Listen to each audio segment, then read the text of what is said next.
Today is October 25th, 2024. This is episode 55 of the Internet Shell podcast. I'm your host, Sean Vowells, and as usual, I am joined by Joe Meade. Tonight, Joe and I will do part two of our Big Ten basketball preview. So if you have not watched part one, go ahead and go back and watch that.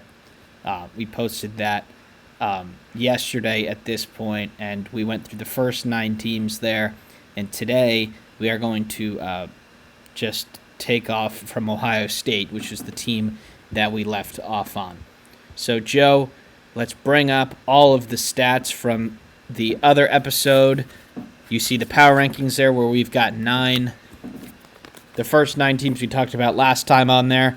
We still have a number of spots in our all-conference team up for grabs. And we're going to start off with Jake Diebler and the Ohio State Buckeyes. Last year, Diebler Mania took the Big Ten by storm as he was the interim. They won a lot of games. They looked really good. Ohio State's a big job. They tried other names, but they end up giving the interim coach the full-time gig. He gets Bruce Thornton to return. He gets Meechie Johnson to transfer back to Ohio State from South Carolina. You add Micah Parrish, Sean Stewart, Aaron Bradshaw in the transfer portal. Joe, this is going to be an interesting one for Ohio State. Do they keep the momentum from the end of last year, or does water find its level? I think they keep their momentum to a certain extent. I do think after that dismal year, which was the 22-23 season, that they overall as a program gotten better. Now I understand they've had to fire Chris Holtmann, but I think last year's team, especially the way it clicked at the end, was an NCAA tournament team. Unfortunately, they dug themselves such a deep hole in December and January that really didn't matter. So, with that said, Sean, clearly a new roster, clearly lost some pieces. I think it's huge that they brought back Bruce Thornton. I think it's also big that they brought back Meechie Johnson, albeit a transfer. He was someone who was originally there, now transferring back. Something that I hope we see a lot more in college basketball. I think it's pretty cool when guys go back to where they started. Also bringing back an Evan Mahape. So I do think those 3 returning pieces are good for the Buckeyes. Now I do think of those 3, it's going to be Thornton and Meechie who they're going to be heavily dependent on. I like a lot of the transfers they brought in. I think Micah Parrish is an overall net positive. I do think similar to Michigan State, albeit these guys are transfers, Sean Stewart and Aaron Bradshaw. I think one of these sophomores needs to pop off, one via Duke and one via Kentucky, because unlike a lot of these teams, Sean, I do not love their big man depth. So I think that's an easy thing that stands out right away as a negative. But I think in terms of scoring, they definitely have no shortage of it, especially between Thornton and Johnson. And if they get anything from Micah Parrish, Quez Glover, who came from Samford, I do think this could be one of the more dangerous offensive teams in the country. Yeah, at the guard position, you've got to like what they've got between Thornton and Johnson, but there is a little bit of a lack of depth here I see, and Stewart and Bradshaw were ineffective at best at their previous stops. I do think that the physicality of the Big Ten might be able to identify those two as weaker than most front courts, and might see that as an opportunity, but both of them were really high recruits, so maybe there's still something in the tank for them, and they've only played 1 year of basketball in college, so not ready to write them off yet, but this is an interesting one for me, Joe, so let's throw them into the power rankings before we go on. Where do you got them? Yeah, Sean, real quick, I think expectation-wise, something that's probably pretty obvious. I think getting back into the tournament is going to be the right step in the direction for the Buckeye program. I understand it's frustrating that they haven't been back to the second weekend in it's been 12 years since 2013, or it'll be 12 years come this March. I think trying to get that all back in one, and Jake Diebler's first full year as a coach is pretty ridiculous. I do think he's energized the program now. Can he ride this momentum? I really don't know, which is why I have them in 10th. I think that, like we said, Shaw discussed that as being a potential cutoff spot. I do think 10 in this scenario I have them in would barely get them in, perhaps a short, small road trip to Dayton. But I think the Buckeyes are in 10th. I think they're inconsistent throughout the year, but I do think their offense allows them to steal some games against teams that are better than them. So that's 10th for Ohio State for you, Joe? Hold on. Yep. It is not loading. Sorry, And while folks. Sean's getting sorted out, I really do think Bruce Thornton is going to carry them through a lot of games. I think he will be one of the premier players in the conference. I thought he was last year at times, and I do think on a more consistent basis that he can really he could really be a scary player to defend. And coaches really can't game plan against him either, Sean, because I think Michi Johnson and a Micah Parrish are also going to be serious threats. All right. Let's see if this works. So, the power rankings is working. Now let's bring this off to the other side.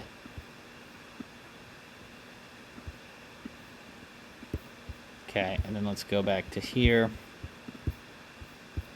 All right. Hang in there with me for a second while Yeah, and I we guess fix while this.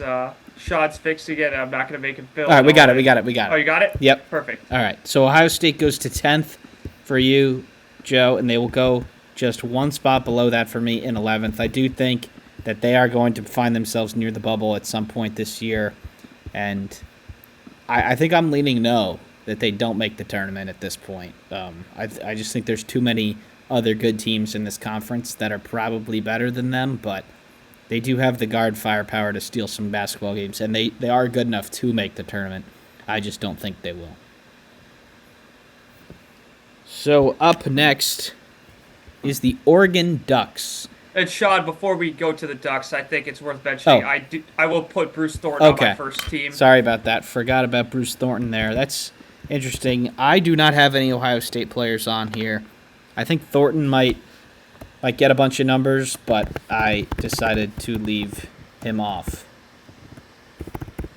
So, no Ohio State players for me. Bruce Thornton for Joe. Now we will go to the Oregon Ducks. Dana Altman brings his team over from the Pac-12, where they had a really up and down season a year ago. They were, pretty bad for most of it, but they did get a ton of momentum late. They win the Pac-12 tournament to steal a bid, and not only that, but they do win in the round of 64 against Michi Johnson, South Carolina. But Joe, Dana Altman, one of the best coaches in the sport. They bring back a top-of-the-line name. In Jackson Shellstad, they TJ Bamba from Villanova. They get Supreme Cook from Georgetown. Sort of like Ohio State. Can they ride the momentum from the end of last season into this Big Ten, their first year in the Big Ten? I think they can. I really like how their transfers are older. TJ Bamba,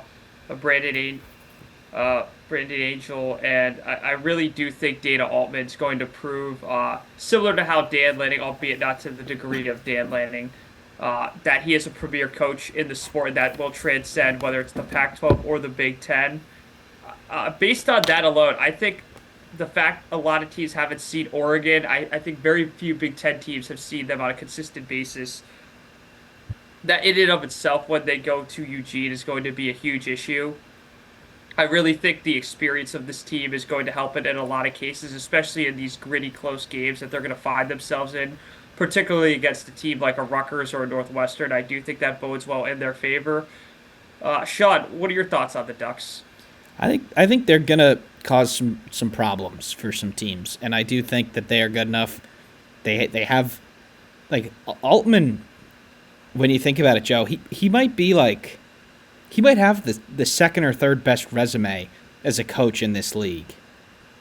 And you'd think Izzo would get the nod, and nobody else for sure gets the nod over Altman. I think he's going to elevate them. Shellstad is a great player, and I think they have enough pieces around him to at least comfortably stay off the bubble, whether that's a 7 or 8 seed, or maybe if things go really well, they get to the 4 or 5 range. But I'm cautiously optimistic about Oregon going into the new league. Yeah, I guess if there's nothing else, Sean, I'll unveil where I have Oregon in my power rankings. Okay, let's go ahead. Yeah. I have the Oregon Ducks in 8th place. I do think they overperform. I think a lot of people will underestimate them. I think some websites, I believe Torvik has them at, just doing the counting here real quick. 44th. Oh, you Yeah. mean in the conference? Yeah, they have them like Yeah. 11th, 12th. I think a lot of other projections have had them around the low teens, like 13, 14. I don't think that's the case. I think they will finish in the top 10, and which is why I had them at 8. I do think they are better than a lot of teams in this conference, and their experience is going to win them a lot of games. Yeah, I've got them in the same exact spot, Joe. I think they do make the tournament, and I think that they do avoid the first four for now. And I'll just spoil it. I think Jackson Shellstad is a first team all conference player, and as of now, he's my pick for Big Ten Player of the Year. He's a bucket getter, and he's just a sophomore, so I'm gonna pencil him into my first team, and also my prediction for Big Ten Player of the Year. Sean, I will add to my second team and complete it. I think Jackson Shellstad will be on it. I don't think he will be quite close to Big Ten Player of the Year like you do. I do think he will be a star in this conference. I think a lot of the experienced transfers might take away some of the stats from him, but I do think he will get recognition. All right, Joe. So that is Oregon. That means we're going to move on to Penn State. Mike Rhodes is back for year 2 in State College. He does return his top player in Ace Baldwin Jr. and other members, Hicks, Kern, Dunn, and Johnson. But other than that, Joe, they probably do have a solid starting 5, but depth is going to be an issue, and talent, for that matter, is going to be an issue. I think Penn State was a little bit annoying last year in the fact that they won some games that they shouldn't, but at the end of the day, they still did finish in the Wednesday games in the Big Ten tournament, and they finished well below 500. So what are your thoughts on the Nittany Lions going into this season? I think this is just another year of the rebuild, unfortunately, for Nittany Lions fans. I do think they caught lightning in a bottle with Micah Shrewsbury, especially in that 2022-2023 season. I think trips back to the round of 32, and albeit March Madness as a whole, should not have been taken for granted because I think it's going to be a slow, steady rebuild. I don't love their non-conference schedule, Sean. Quite frankly, it's pretty uneventful. You have Virginia Tech, you have one MTE where they open with Fordham, and then other than that, it's just Drexel, Penn. They're playing more schools in Pennsylvania than they are outside Pennsylvania in the non-conference. So take that as you will.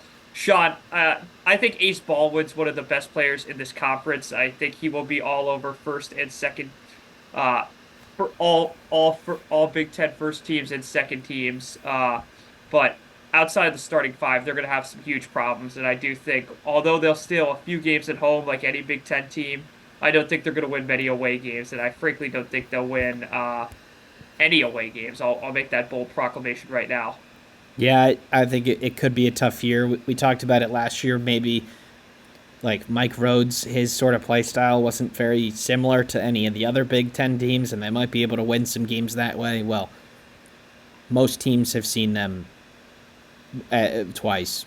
And my Indiana Hoosiers, we did lose to Penn State twice in the regular season, but then we did get them in the Big Ten tournament. So sort of like a hitter seeing a pitcher a lot more.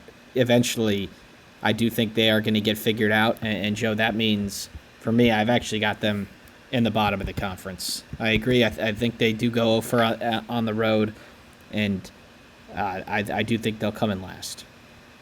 Yeah, Sean, I have the one spot above last. I have Minnesota in last, but Penn State for me will be in 17th. I don't think that Mike Rhodes is a bad coach. I just think he came into this job and in this conference at one of the worst possible times. So, Joe, does Baldwin get added to either one of your teams here? My second team, I think, is all booked, if I'm correct, right? Oh, I thought we were doing 7. 7? Yeah. Oh, I'm sorry. I have 2 left. Ace, so there's 7 on first, 7 on second. Yep. Ace will be on my first. I think that's pretty non-negotiable. I don't, barring a injury, suspension, whatever, I don't see how he's not on at least the second team in this conference. So give me Ace for first team. Yeah, I've got him on the second team, Joe. And when I was doing this, I had pretty much one spot for him or Dawson Garcia, and they're pretty similar spots, best players on bad teams. So I gave Baldwin the nod here on my second team, but I do think he will probably be the defensive player of the year. With he probably would have been if Edey was not around last year.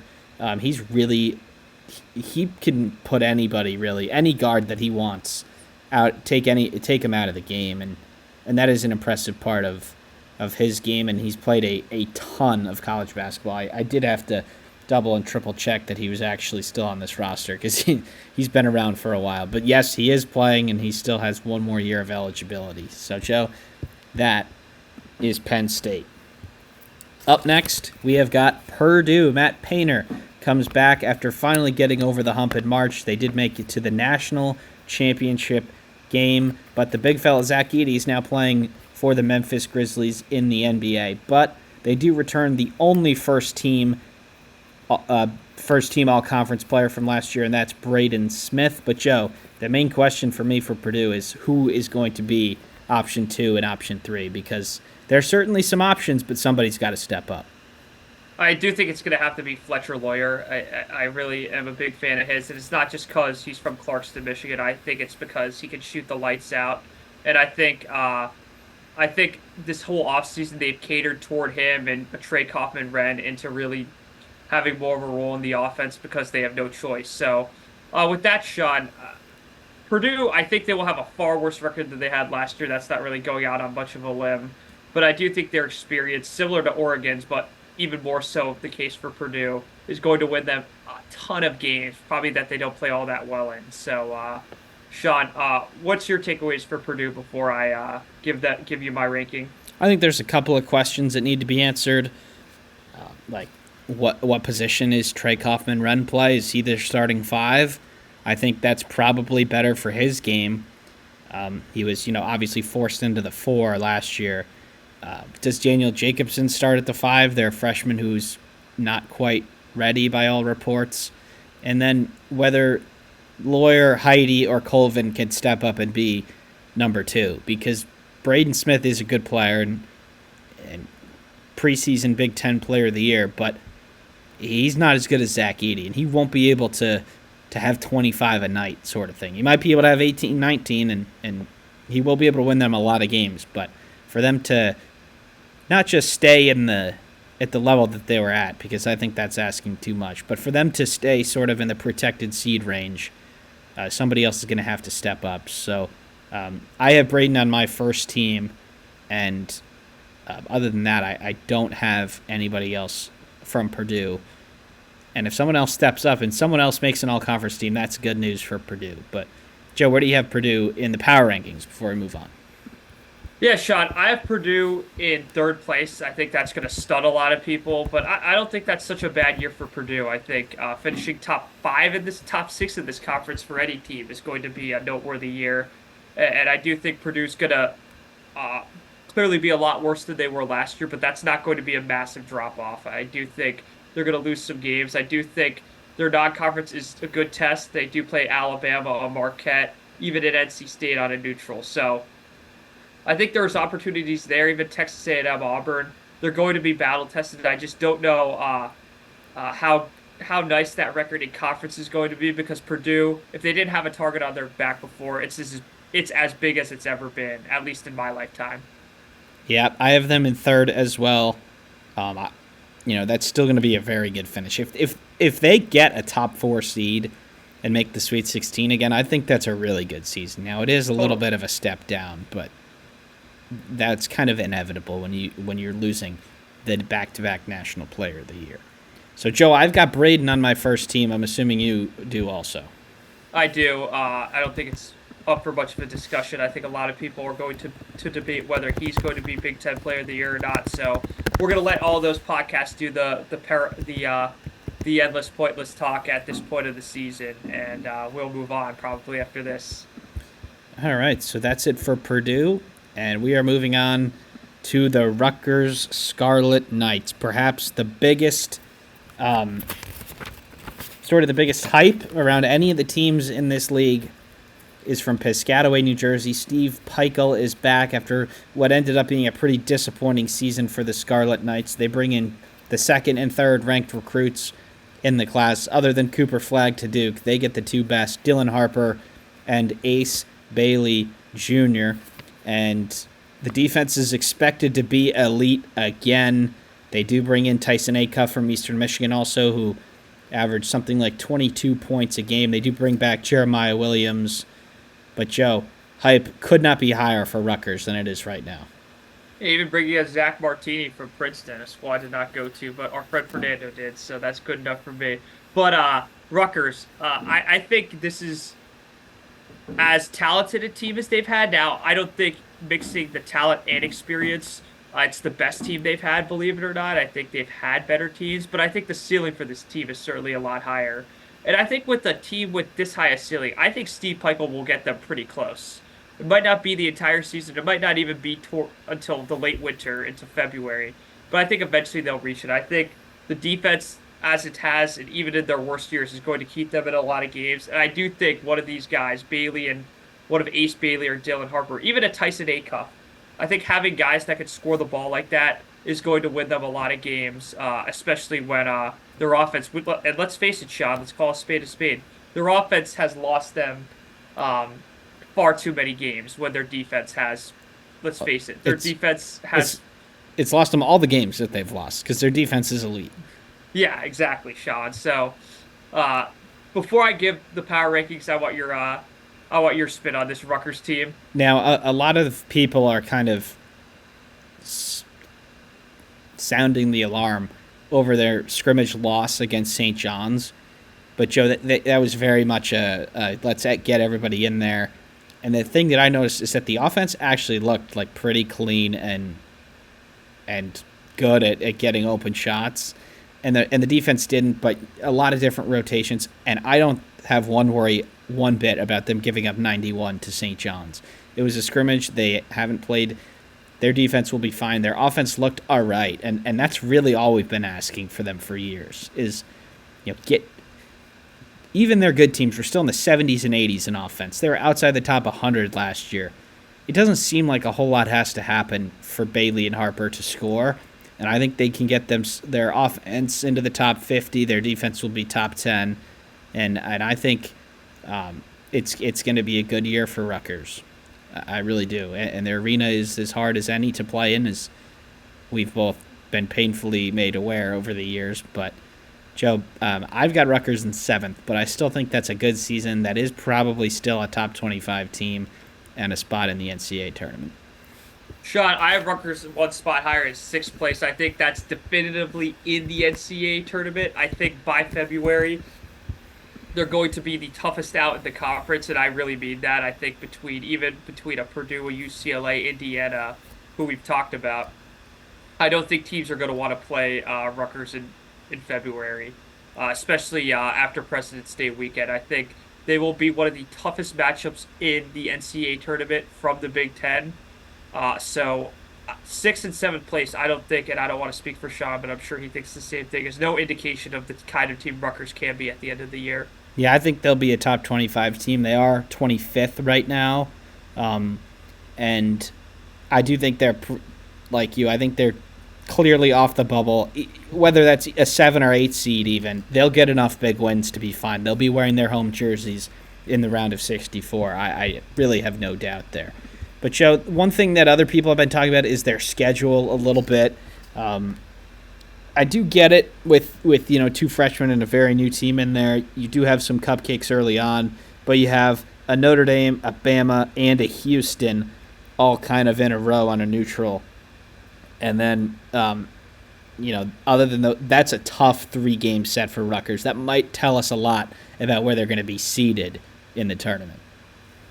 Yeah, Sean, I think even winning one of those games, outside the Notre Dame, particularly the Bama Houston, playing close in those games, I think will tell me a lot. I do think, I'll make this bold claim, I bet they get one of those teams. I don't know which between Houston and Alabama. I think one of those for sure. And then you also have your annual matchup with Seton Hall, who, I don't want to steal the thunder from the Big East guys on this show, but they should win that. They should. Yeah, I do think that should be a shellacking, especially at home. So I think there are some opportunities, albeit not as much as these other teams, but I do think by January when they go to Assembly Hall against the Hoosiers, they'll have their fair share of tough matchups under their wing. So, Joe, you've got them in 6th. I've got them in 7th. There's one spot open on your first team, 2 on your second team. Are any of them being filled with Rutgers players? Believe it or not, they will not be. Interesting. I'm going to be adding the last two spots of my first team to the two freshmen, Ace Bailey and Dylan Harper. Now, I do think one of them will be good enough to make it, so I'm going to put both of them there and hope that one of them is good enough. But Dylan Harper and Ace Bailey round out my first team. So that leaves us with, I just have one spot left on my second team. You have got two left on your second team and one on your first team. But, Joe, we've got a bunch more teams to get to here, so let's take it out west to Mick Cronin and UCLA. Not going to sugarcoat it. Last year stunk for the Bruins. Had a bunch of weird performances, blowouts at home, and a lot of weird press conferences for Cronin, basically telling his players, calling him out, telling him everybody that they stunk. The good thing is that they do have a pretty different roster from last year. They do bring back a couple of their good players in Lazar Stefanovic, Dylan Andrews, and Sebastian Mack, but they do get two highly touted guard transfers in Kobe Johnson from across town at USC and Sky Clark from Louisville. So UCLA's in the Big Ten, Joe. What should the expectations be? Yeah, one more transfer I want to highlight is Eric Daly Jr. from Oklahoma State. I think he's another guy. The conference this year has so many of these once 5-star, high 4-star recruits that didn't pan out their freshman year, albeit no shame to that, into new programs in the Big Ten. I think that's an interesting storyline, and UCLA is no different. Sean, I'm not going to sugarcoat this. This might be the most wild prediction I've ever made on this show. And I've made some ridiculous ones, some that have become very true and some that have aged as bad as the milk you leave outside the fridge when you go on vacation for a month. I think UCLA wins the Big Ten. I think I've seen Oregon dominate in football so far this year. I've seen a sheer amount of Big Ten football teams go out west and be the better team, but lose. I think it's the perfect storm. I think the UCLA Bruins, the team in college basketball with the most national titles, I do think they win their first ever Big Ten title in their first ever Big Ten season. Yeah, Joe, that one was an open spot there for a while, and the viewers could look at the rest of the teams, and spoiler alert, UCLA is better than the four teams that we haven't talked about. So I figured you would do that, but I think they're going to be good too. They're taking the fifth spot for me. If anybody's watched Mick Cronin, even back to his days at Cincinnati, the play style is going to work in this conference. It wasn't the prettiest in the Pac-12, and basically every year but last year it was pretty successful. So I think UCLA are going to be good there. He has kept the few good players that he did like coaching last year. They get two high-profile guards. And, Joe, I think UCLA's in fifth, and they're going to be a pretty good team. They don't have the craziest non-conference schedule, especially early on where the New Mexico on a neutral, they should be winning that. Then when the Big Ten does that twofer in December, they host Washington, go to Oregon, and then after that, Joe, they get Arizona on a neutral, UNC on a neutral, and Gonzaga on a neutral. So they're going to have some time to find their feet, but after that December Big Ten spell, it's all systems go as they have three high-profile non-conference games. Yeah, Sean, I think, Arizona, UNC, Gonzaga, if that's not a murderer's row in the non-conference, especially in this conference, I don't know what to tell you. I do think their opening Big Ten schedule, whether it's the Washington home game, even the away game in Eugene, then you go away to Nebraska, home against Michigan, away to Maryland. I'm not going to speculate all these individual matchups early. I can see them starting Big Ten play at 7-3, at anywhere from 7-3 to 9-1, and I think with that early head start, a lot of teams are going to be looking up at UCLA for a majority of this season, which is why I have them at first. Yeah, it's going to be interesting to see how the travel plays, because in football, like you've said, we've seen some weird performances in these long travel games, whether it was teams coming to play them or them going out east. Their football team just picked up a big win on the East Coast last week, so we might see a couple of funky results with UCLA because the travel, it's tough. I mean, they're going to be basically every away game for them is a twofer, so they'll go on a road trip. They've got Maryland and then Rutgers together, Washington, and then USC together. That's not really a trip for them. That's a bus ride. But then they have Illinois and Indiana together, and Purdue and Northwestern together. So, sort of like a baseball schedule here for USC, UCLA. My bad, clearly done on purpose, but that could mitigate a couple of those weird games, especially early on. All right, Joe, let's go across town to Eric Musselman and the U.S. Whoa! I need to fill up my first team, Sean. Interesting. I did not think you'd be putting any UCLA guys in there. All right. Oh, Who sorry, you got? second team. My Second mistake. team? Give me Lazar Stefanovic Okay. as one of the last two spots on my second team. I do think he's going to score a lot this year. I do think teams are not going to know how to defend him. And a potential breakout player could be Eric Daly Jr. Going off nothing but my gut, I think he could be a young man that pops off this year. I think he's had insane potential. I think that's why he drew the amount of attention in the transfer portal this past offseason. So Stefanovic, though, for my second team. Well, I guess you do have to put one of their players on the team if you're going to pick them to win the conference. So that does make sense. But Joe, now we will go across town to USC. Eric Musselman comes over from Arkansas, and his team is entirely built with transfers and one or two freshmen. But Joe, the Must Bus comes to Los Angeles. Andy Enfield was not really fired, maybe encouraged to go to SMU. I'm not really sure exactly how that went down, but Musselman finds his way in Los Angeles. They get Desmond Claude from Xavier, Pope from UC San Diego, Agbo from Boise State, your friend Terrence Williams from Michigan, Clark Slouchert from Penn, Josh Cohen from UMass, St. Thomas from Northern Colorado, Matt Noling from Yale, and a couple others also. But those are going to be the key contributors. And for me, Joe, this is the team with the biggest range of outcomes. So what do you have on the Trojans? I think based on all the transfers you just laid out and the entirely new system of basketball that's going to be played in Southern Cal, this is why this range is so wide.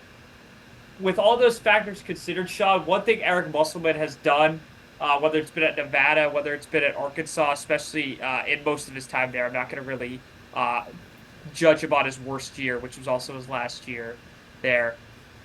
That's why I think USC is one of the surprise teams of the conferences. I don't think teams are going to it's not that they're not going to be familiar with the Must Bus. It's more so these players in that system, it's going to take time. It's going to take till February or even the second time you play them, which isn't going to be for most teams where you're going to necessarily figure them out. With that said, Sean, that's why I have USC at 11th. That's my big surprise of this part of the preview. All right, Joe, I just have them one spot below in 12th. Musselman's sort of style at Arkansas was to get a ton of good players, take 3/4 of the season to figure out what actually works, and then in that final stretch, figure out what works, and you're just way better of a team then. And I think that's kind of what he's going for here, too. Other than last year, they've been much better than whichever seed they've gotten in the tournament, and I just do think that they might sort of be a Ohio State where they really do finish the season well, but they don't turn it on early enough, and they end up just missing the tournament. But I do have them just below Ohio State in 12th, but I do think they could cause some surprises. They could be a really good team, but I just do think they might be a couple of contributors short here as you know, they probably do have 6 or 7 good players, but as everybody knows, you do need more than that in a rotation. So I think that's sort of what's going to happen for USC. So we will go up north to the final school that's coming over from the Pac-12. This is the Washington Huskies. Danny Sprinkle comes over from Utah State, and he brings his best player, Great Asabor, who reportedly has gotten an NIL package of $2 million. He is a pretty exceptional player, but after that, Joe, there is a serious lack of talent up there in Washington. So thoughts on the Huskies coming into the Big Ten? I think it's going to be a long year. I think Danny Sprinkle, I think this is kind of the year that Mike Rhodes had last year. I think this is his sit back and learn year, and I don't think that's said as an insult. I think having jump this jump in the level of basketball you're coaching is going to be an adjustment for any coach. Luckily, plenty of reasonability is in line in Washington. I think they're very patient there. I think they're pretty cognizant of the rebuild it's going to take for Washington basketball to be relevant again. Uh, Sean, outside of Great Osibor, who I am going to put on my first team for the final slot, I do not see the Huskies having much of a successful year. I think they will pick up some marquee wins, which is why I'm going to place them where they're at. And if you see, it's either in 16th or 14th, but I do think their ceiling is very limited this year. Yeah, I tend to agree. They've got a kind of weak non-conference schedule. They play a good Nevada team on the road. They play Colorado State on a neutral, and they sort of play like a number of these other West Coast teams: Seattle, Eastern Washington, Washington State, UC Davis. It's sort of just a couple of low 100 teams in the rankings, which if you beat them by a lot, they could seriously help your numbers. But I think it will be a tough season for Washington, and I do have them finishing in 16th in the conference. Yeah, Sean, I have them in the exact same spot. I think this is a sit back and learn year for the Huskies. I do think Great Osibor is going to be a premier player in the conference. I think he will win them some games. I think he'll keep them in a decent amount of games, but ultimately, most of the teams they're going to be playing against are far more talented and far more experienced. So, Joe, that leaves us with one team remaining and one spot remaining on our second team. And if you know anything about the Wisconsin Badgers, you probably know who that's going to be. But Greg Gard is back at the helm in Madison after a pretty solid season that, they did kind of limp to the finish line last year. They do lose A.J. Storr, who transfers to Kansas, but they do bring back a number of solid players: Max Klesmit, Steven Crowell, and then one of the biggest breakout candidates in college basketball in John Blackwell. But sort of the opposite end of the season to an Ohio State and Oregon. They really did limp into the finish line and into the tournament. Do they sort of turn things around, or does that poor finish kind of linger for the Badgers? Based on where I'm going to have them, I think it partially lingers. I think 14th, everyone's going to scream how I'm exclaiming them to be a bad team. I'm really not. I think they're probably a 1 or 2 game delta from the teams I have in 7 through 10, which is not much, Sean. I think the early non-conference will tell me a lot. I think if you drop any of the first 3 games, you're pathetic straight up. But if you play an Arizona tough, you play a Marquette tough, a team they've beaten plenty of times.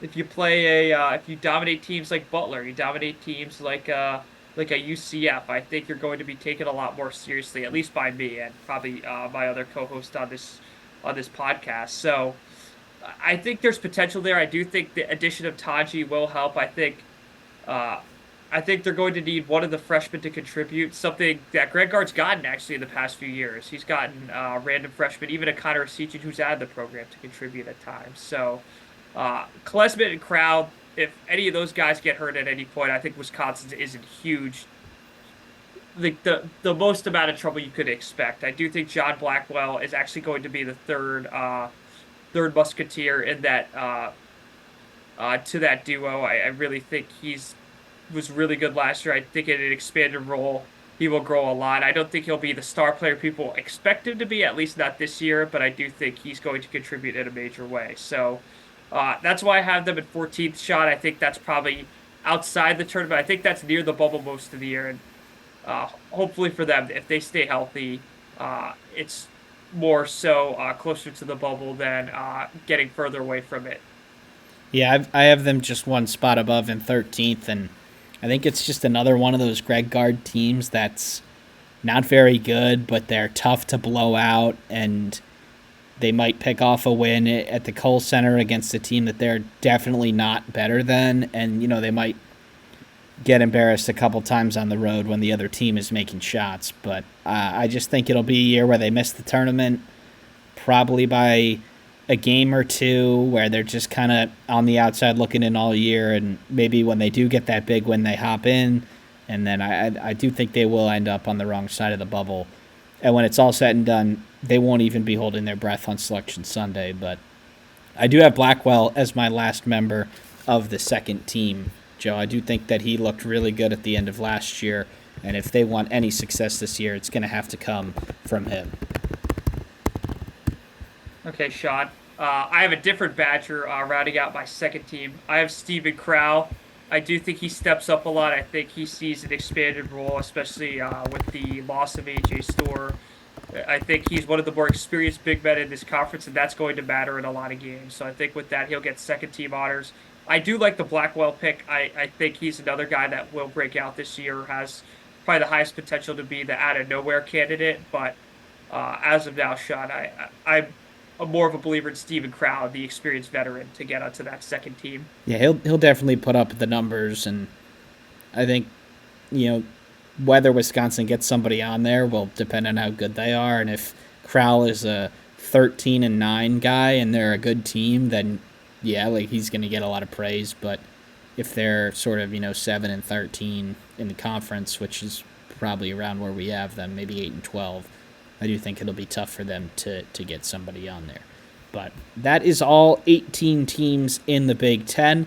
You've got our power rankings up there. You've got our all-conference teams up there. And we will make a post about them more closely. But, Joe, we are less than 2 weeks away from the tip of the college basketball season.